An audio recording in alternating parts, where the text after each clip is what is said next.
A questão de hoje foi retirada de uma das nossas super aulas de resolução.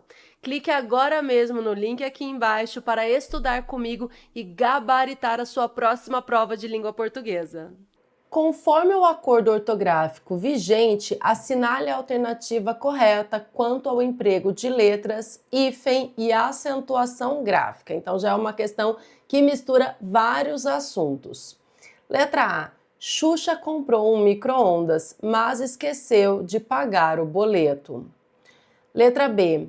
Ele enjoou daquela situação e decidiu mudar de país, mesmo sem ter um super-homem para ajudá-lo. Letra C. Os sub-humanos não têm direito àquela herança, segundo o antiético discurso do político. Letra D.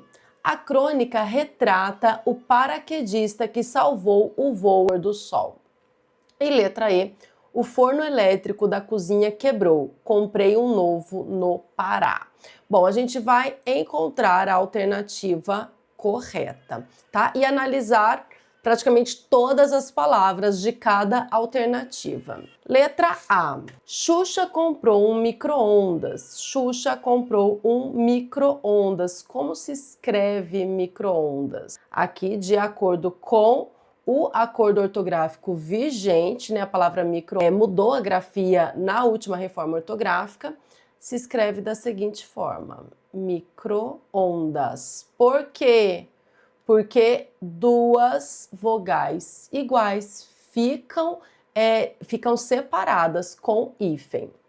Mas esqueceu de pagar o boleto. O único erro ortográfico da letra A é micro-ondas. Aqui a gente tem um erro de regência, né? Mas a questão não é sobre... O certo seria, mas se esqueceu de pagar o boleto, porque quem se esquece, o verbo é pronominal, se esquece de alguma coisa. Então aqui faltou o pronome se, mas se esqueceu de pagar o boleto. Mas a questão não pedia isso, tá bom, gente? Se o erro fosse só esse, a alternativa estaria porque a questão não fala sobre erro de regência, apenas erro de ortografia. Letra B. Ele enjoou. O que é esse enjoo aqui? Aqui seria a flexão verbal, né? Que é assim. Enjoou. A flexão verbal. Ele enjoou daquela situação. Enjoo, o substantivo enjoo, né? Ele teve enjoo durante o voo. Aí seria dessa forma, né? Com os dois Os e sem esse acento aqui, porque não se acentua mais uma palavra quando tem vogais duplicadas. Então, enjoo, voo, essas palavras perderam o acento, assim como quando tem dois Es, tá? Então, enjoo não tem mais acento, mas nesse caso não seria o substantivo, mas a flexão do verbo enjoar, que se escreve dessa forma, enjoou daquela situação e decidiu mudar de país. País é uma palavra acentuada pela regra dos hiatos, então ok. Mesmo sem ter um super-homem. E aí, super-homem está certo? Sim, está certo. Porque nós temos o prefixo super aqui e a palavra, né, o segundo elemento começa com a letra H. Se começa com a letra H, a gente vai separar com hífen. Um super-homem para ajudá-lo. Ajudá-lo também está escrito corretamente, tem esse acento aqui por se tratar de uma oxítona terminada em A. Então, o problema aqui da letra B é esse enjoo aqui. Alternativa C. Os sub-humanos não têm direito àquela herança, segundo o antiético discurso do político. Aqui a gente tem muita coisa para analisar na letra C. Primeiro, sub-humanos. A palavra foi escrita corretamente. Há também outra forma de se escrever, que é retirando o hífen e a letra H. Sub-humanos. As duas formas estão corretíssimas, tá? Pode usar de um jeito ou pode usar de outro, porque com o prefixo sub eu posso colocar tanto o hífen quanto retirar o hífen e retirar também a letra H do segundo elemento. Então, as duas formas estão corretas. Os sub-humanos não têm direito. Qual é o problema dessa flexão aqui do verbo ter?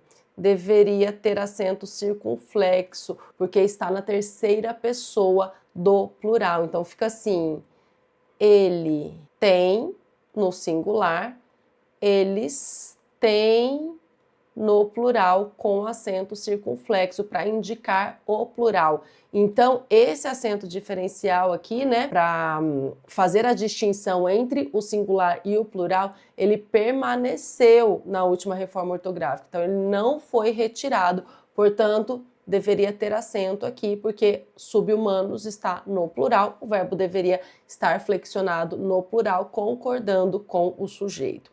Então, não tem direito aquela herança, o acento que indica a crase está correto aqui, porque quem tem direito a alguma coisa. Esse a preposição se junta ao a que começa o pronome demonstrativo aquela, então a mais aquela igual aquela com o acento que indica a crase, que indica que essas duas letras aqui foram juntadas.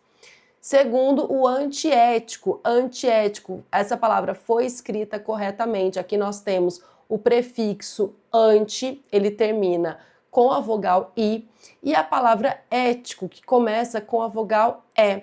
Quando nós temos o prefixo que termina com uma vogal e a palavra, o segundo elemento, começa com uma vogal diferente, nós juntamos esses dois elementos sem o hífen. Então, antiético, ok também. Discurso do político. Político é uma proparoxítona, está corretamente acentuada.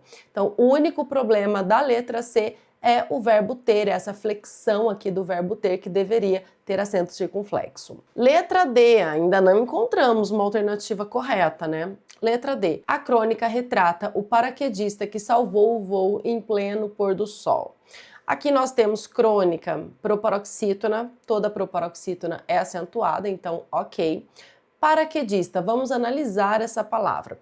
Trata-se de um substantivo composto formado pela flexão do verbo parar, então aqui é uma flexão do verbo parar, não é um prefixo, mas a palavra quedista. Quando nós temos uma flexão do verbo parar mais um segundo elemento, geralmente essa palavra tem hífen, como é o caso de para-choque. Para-choque.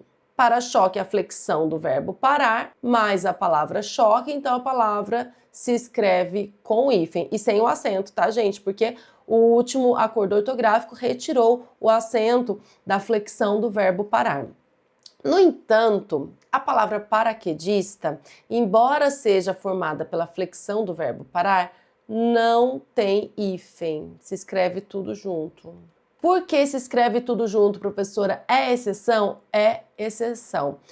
A última reforma entendeu que paraquedas e os seus derivados, paraquedista, paraquedismo, já perderam a noção de composição. Então, é o uso consagrado que faz com que paraquedas, paraquedista, paraquedismo, que faz com que essas palavras não tenham mais hífen. Então, elas perderam o hífen por uma ideia, né, de uso consagrado. Não se escreve com hífen, então a última reforma deixou sem hífen mesmo. Mas é exceção, tá? Então, paraquedista sem hífen. Que salvou o voo. O voo, como eu disse, perdeu esse acento circunflexo aqui. As vogais duplicadas perderam o acento circunflexo. Então, voo não tem acento circunflexo. E pôr do sol é sem hífen. Por tem o acento, né? A flexão do verbo pôr não perdeu o acento, só que pôr do sol não tem hífen, porque é aqui um substantivo composto com um elemento de ligação, uma preposição ligando esses dois elementos, essas duas palavras, portanto, não tem hífen. Então, a letra D, vários problemas, três erros na letra D. E a letra E? A letra E.